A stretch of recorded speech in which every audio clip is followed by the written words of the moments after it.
அது மட்டும் இல்ல, ரோட்ல பயணிக்கும் போதும் கவனமா இருங்க. வாகனங்கள விபத்துகளை பற்றிய வீடியோஸை பார்க்கும்போது மனம் பதறுகிறது. அதே மாதிரி துப்பாக்கிச்சூடு சம்பவங்கள் நிகழ்ந்து கொண்டிருக்கிறது. அந்த காணொலிகளும் பார்க்கிற பொழுது பதட்டமாக இருக்கிறது.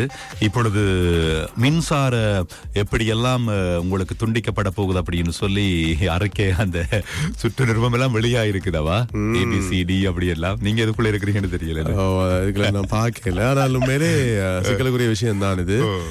இப்போ மாறி மாறி குற்றச்சாட்டுகளை முன்வைக்க ஆரம்பித்திருக்கிறாங்க. ஆனா உண்மையிலே இப்ப நிகழ்கால அரசாங்கம் அப்படின்றது ஆட்சிக்கு வந்தும் இப்ப பல மாதங்கள் ஆயிட்டு தானே, அப்படிதானே. ஆகவே எல்லாவற்றுக்கும் முன்னைய அரசாங்கம் என்று குற்றம் சுமத்துவது பிழை என்று கடுமையான தர்க்கங்கள் முன்வைக்கப்படுகின்றன. ஆகவே இந்த விடயத்தில் என்ன நடக்க போகுது அப்படின்றத பார்ப்போம். எதோ பாதிப்பு அப்படின்றது பொதுமக்களுக்கு. ஆமா ஆமா ஆமா, பொதுமக்கள் தான் பாதிப்படைவார்கள். மெழுகுவர்த்திகளை எடுத்து வைத்துக் கொள்ளுங்கள். மோடிஜி அப்படியே போயிட்டார் பிரான்சுக்கு. அங்கே உச்சி மாநாடு இடம்பெற போதான் சொன்னோம். பொதுவாகவே அவர் வெளிநாட்டுக்கு போறதுல கொள்ளை பிரியம் கொண்டவர், எல்லாருக்குமே தெரியும். அதுக்காக நீ சும்மா சுற்றுலா பயணமா அவர் போகல, எல்லாம் அரச கடமைகளுக்கான ஒரு ஆபீஷியல் விசிட் அதெல்லாம். எனவே அங்கே பாரிஸ்ல பிரான்ஸ்ல நடக்க போகுது. இமானுவேல் மேக்ரனுடைய தலைமையில் AI தொழில்நுட்பம் உச்சி மாநாடு தெரிந்த நேற்றைய தினம் நாங்கள் சொல்லியிருந்தோம் சுவாரஸ்யமாக. எனவே அந்த உச்சி மாநாடு தான் பிரான்ஸ்ல நடக்க போகுது. பல உலக தலைவர்கள் எல்லாம் கலந்து கொள்ள போறாங்க. இலங்கையை பொறுத்தவரையில் இப்ப நாங்கள் வெளிநாடுகளில் பிள்ளைகளுடைய பிறப்பு வீதம், அதாவது குழந்தை பிறப்பு வீதம் அல்லது பிறப்பு வீதம் வீழ்ச்சி அடைந்திருக்கிறது, அதிகரித்திருக்கிறது, அப்படியெல்லாம் நிறைய கதைகளை கதைக்கிறோம். இலங்கையிலையும் அந்த மாதிரியான பாதிப்புகள் பதிவாக இருக்கின்றன. 2019ஆம் ஆண்டில் மொத்தம் 3,41,745 கர்ப்பிணி பெண்கள் பதிவு செய்யப்பட்டிருந்தார்களாம். அதுக்கு பிறகு அப்படி பதிவு செய்யப்பட்டதன் அடிப்படையில் 3,19,010 நேரடி குழந்தை பிறப்புகள் பதிவாக இருக்கின்றன. இருந்த போதிலும் புதிதாக பிறந்து அதாவது பிறந்த உடனே குழந்தைகள், புதிதாக பிறந்த அனைத்து குழந்தைகளும் ஆரோக்கியமாக இருக்கவில்லை என்ற விடயத்தையும் இப்போது மருத்துவத்துறை வெளியிட்டிருக்கிறது. இவ்வளவு குழந்தைகள் பிறந்தாலும் குழந்தைகள்ல அநேகமான குழந்தைகள் பாதிப்புக்குள்ளாகியிருந்தன. கிட்டத்தட்ட 1600 குழந்தைகள் 28 வாரங்களுக்கு பின்னர் கருப்பையிலேயே இறந்ததாகவும் பதிவாக இருக்கிறது.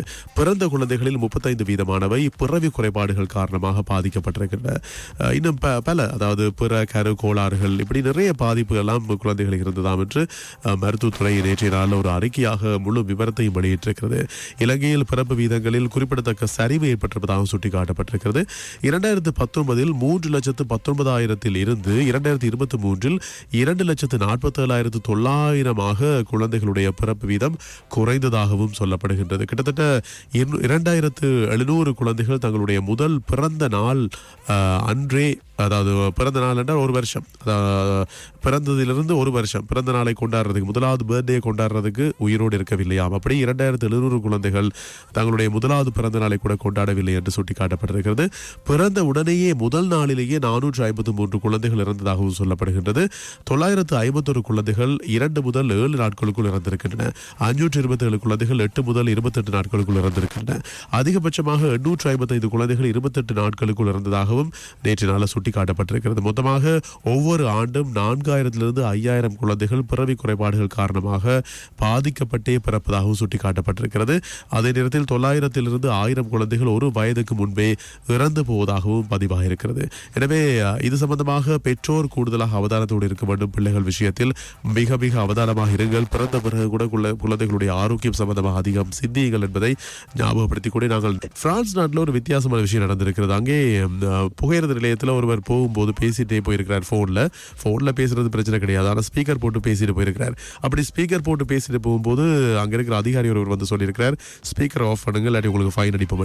இவர் நம்ப இல்லை, ஆனால் இவர் பேசிட்டே போயிருக்கிறார். பிறகு அங்கிருந்து அந்த புகையிரத நிலையத்திலிருந்து வெளியில போகும்போது அவருக்கு கிட்டத்தட்ட எங்கட பணத்துல 60,000 வரைக்கும் ஃபைன் அடிச்சிருக்கிறாங்க. நுவரெலியா மக்கள் இரவும் வருது பகலும் வருது எங்களுக்கு தெரியல அப்படின்னு சொல்ல போறாங்க. என்ன இது? பத்தாவது மழை பெய்யுது. என்ன மழை? அது பனிமழை.